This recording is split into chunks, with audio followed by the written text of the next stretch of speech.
السلام علیکم پیارے دوستو، حضرت شیخ علی حجویری رحمۃ اللہ علیہ کی زندگی کے حالات و واقعات۔ آپ سادات حسنی سے ہیں، آپ کا سلسلہ نسب چند واسطوں سے حضرت سیدنا زید شہید ابن امیر المومنین حضرت سیدنا امام حسن رضی اللہ تعالیٰ عنہ پر منتہی ہوتا ہے۔ آپ کے آباء و اجداد غزنی کے رہنے والے تھے۔ آپ کے دادا کا نام حضرت علی رحمۃ اللہ علیہ ہے۔ آپ کے والد ماجد کا نام عثمان رحمۃ اللہ علیہ ہے۔ آپ غزنی میں پیدا ہوئے۔ آپ کا نام علی ہے، حجویر شہر کا نام نہیں ہے بلکہ غزنی کے ایک محلے کا نام ہے، اس لیے آپ علی حجویری کہلاتے ہیں۔ آپ کی کنیت ابو الحسن ہے۔ آپ داتا گنج بخش کے لقب سے پکارے جاتے ہیں۔ خواجہ خواجگان حضرت خواجہ معین الدین حسن چشتی جب لاہور میں رونق افروز ہوئے تو آپ کے مزار مبارک پر اعتکاف فرمایا۔ چلتے وقت حضرت خواجہ غریب نواز نے حسب ذیل شعر پڑھا: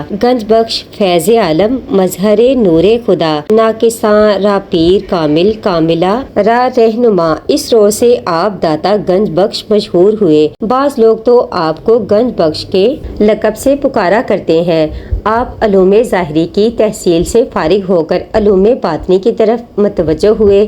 آپ کے استاد شیخ ابو القاسم آپ سے فرماتے تھے کہ فقیر کے لیے حاضری مرشد سے بہتر اور کوئی چیز نہیں۔ فقیر کو چاہیے کہ حاضری مرشد کی رکھے۔ مرشد وہ ہوتا ہے جو کہ غواص ہو نہ کہ متصل۔ فقیر کو چاہیے کہ اگر اپنے میں قوت پائے تو تب بیعت کرے اور اپنے میں قوت نہ ہو تو دونوں خراب ہوں گے۔ آپ شیخ ابو الفضل بن حسن کے مرید ہیں۔ وہ مرید حضرت حضری کے اور وہ مرید حضرت شیخ شبلی کے ہیں۔ آپ نے خراسان، مادرا، آذربائیجان وغیرہ کی سیر و سیاحت فرمائی، بہت سے درویشوں سے ملے اور بہت سی برگزیدہ ہستیوں سے استفادہ کیا۔ آپ اپنے پیر و مرشد کے حکم سے ہندوستان تشریف لائے۔ واقعہ اس طرح ہے کہ آپ نے ایک رات اپنے پیر روشن ضمیر کو خواب میں دیکھا کہ آپ فرماتے ہیں کہ تم کو لاہور کا کتب بنایا گیا ہے، لاہور تمہارے سپرد کیا گیا ہے، لاہور جاؤ۔ آپ نے خواب ہی میں اپنے پیر سے عرض کیا کہ لاہور میں پہلے سے خواجہ حسن زنجانی موجود ہیں، ان کی موجودگی میں میرا لاہور جانا بیکار ہے۔ آپ کے پیر و مرشد نے آپ کو جواب دیا کہ بحث و مباحثہ کی ضرورت نہیں، دیر نہیں لگانا چاہیے، جلد روانہ ہونا چاہیے۔ حکم پاتے ہی لاہور روانہ ہوئے۔ بعض لوگوں کا خیال ہے کہ آپ سلطان مسعود بن سلطان محمود غزنوی کے لشکر کے ساتھ ہندوستان تشریف لائے اور بعض لوگ اس سے متفق نہیں۔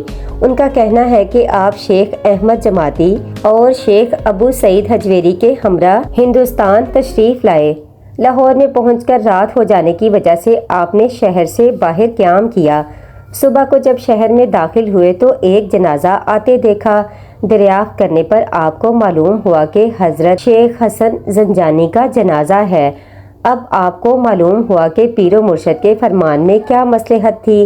آپ نے لاہور میں مستقل سکونت اختیار فرمائی اور تعلیم و تلقین اور رشد و ہدایت میں مشغول رہے۔ آپ نے 465 ہجری میں اس جہان فانی سے سفر دارالآخرت فرمایا۔ بعض کے نزدیک آپ کا وصال 456 ہجری میں ہوا۔ مزار پر انوار لاہور میں فیوز و برکات کا سرچشمہ ہے۔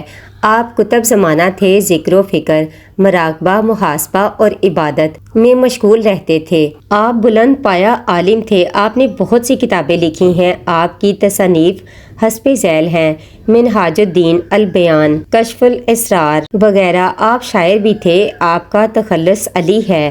آپ صاحب دیوان ہے، جیسا کہ آپ خود فرماتے ہیں میں نے بیت اور اشعار بہت سے کہے اور ایک دیوان بھی کہا ہے۔ آپ کی تعلیمات معرفت کا بیش بہا خزانہ ہے۔ آپ فرماتے ہیں کہ جس کام میں نفسانی غرض آ جائے اس سے برکت اٹھ جاتی ہے اور دل راستی اور آزادی کے راستے سے نکل کر کجی اور پابندی میں پڑ جاتا ہے۔ یہ صورت دو حال سے خالی نہیں، یا تو نفس کی غرض پوری ہوگی یا نہ ہوگی۔ آپ رحمت اللہ علیہ فرماتے ہیں اور جو کوئی صوفیوں کی صحبت کا ارادہ کرتا ہے وہ 4 معنوں سے باہر نہیں ہوتا۔ بعض کو باطن کی صفائی، دل کی روشنی، طبیعت کی پاکیزگی، مزاج کا اعتدال، نیک خصلت کی صحبت ان کے بھیدوں سے دیدار دیتی ہے تاکہ تحقیق کرنے والوں کا قرب اور ان کی بزرگی کی بلندی دیکھیں۔ ان کے حال کی ابتدا احوال کے کشف، خرچ سے الگ ہونے اور نفس سے منہ پھیر لینے پر ہوتی ہے، اور بعض دوسروں کو بدن کی بہتری، دل کا سکون اور پاکی اور سینے کی سلامتی ان کے ظاہر سے دیدار دیتی ہے تاکہ شریعت کے اختیار کرنے اور اسلام کے ادبوں کو نگاہ رکھنے اور ان کے معاملوں کی خوبی کو دیکھیں، اور بعض دوسروں کو انسان کی مربت آپس میں میل کرنے کا طریق حسلت کی خوبی ان کے فعلوں کی طرف راستہ دکھلاتی ہے تاکہ ان کی زندگی کے ظاہر کو مربت سے آراستہ دیکھیں۔ آپ رحمت اللہ علیہ فرماتے ہیں کہ رسول پاک صلی اللہ علیہ وآلہ وسلم نے نفس کے مجاہدہ کو جہاد پر بزرگ رکھا ہے کیونکہ اس کا رنج زیادہ ہوتا ہے۔ وجہ یہ ہے کہ نفس کا مجاہدہ حسر و ہوا کا دور کرتا ہے۔ آپ رحمت اللہ علیہ فرماتے ہیں فقیر کو چاہیے کہ بادشاہوں اور حاکموں کی آشنائی و معرفت کو سخت خطرناک سانپوں اور بڑے بھاری اژدہاؤں کی معرفت و آشنائی سمجھے اور جانے، کیونکہ جب بادشاہ کا تقرب فقیر کو حاصل ہوا تو جانے کہ اس کا زاد اور توشہ برباد ہو گیا۔ آپ رحمت اللہ علیہ فرماتے ہیں کہ ایک بزرگ کا فرمودہ ہے کہ یہ 10 چیزیں اپنے مقابل 10 چیزوں کو کھا لیتی ہیں۔ توبہ گناہوں کو کھا جاتی ہے، جھوٹ رزق کو چٹ کر جاتا ہے، غیبت عمل کو کھا جاتی ہے، غم عمر کو کھا کر کم کر دیتا ہے، صدقہ بلا کو کھا کر دور کر دیتا ہے، غصہ عقل کو کھا جاتا ہے، پشیمانی سخاوت کو کھا جاتی ہے، تکبر علم کو کھا لیتا ہے، نیکی بدی کو کھا جاتی ہے، ظلم عدل کو کھا جاتا ہے۔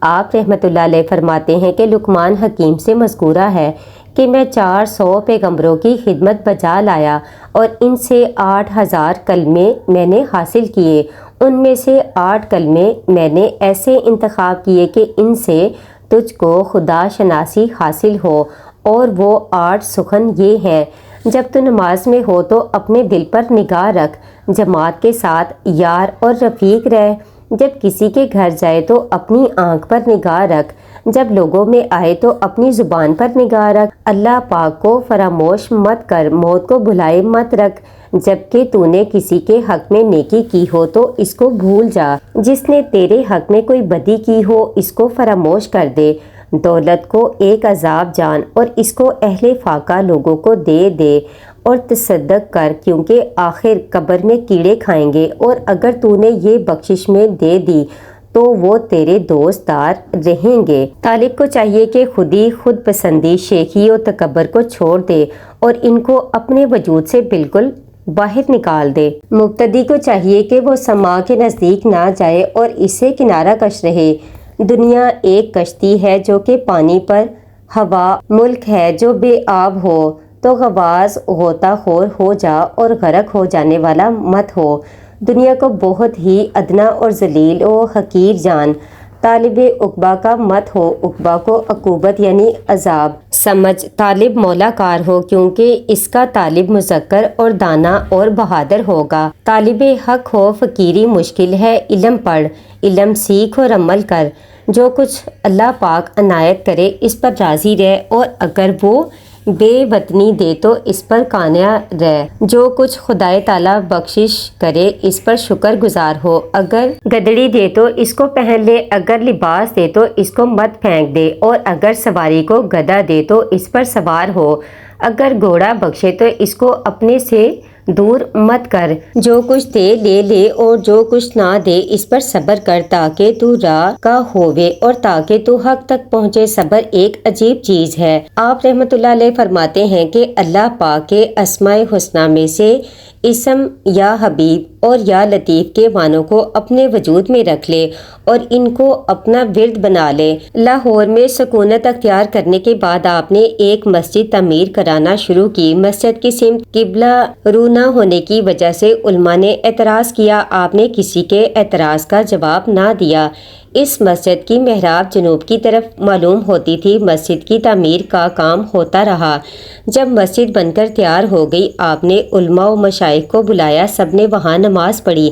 آپ نے امامت فرمائی۔ نماز سے فارغ ہو کر آپ نے حاضرین سے فرمایا کہ ذرا غور کرے کہ کعبہ کس طرف واقع ہے۔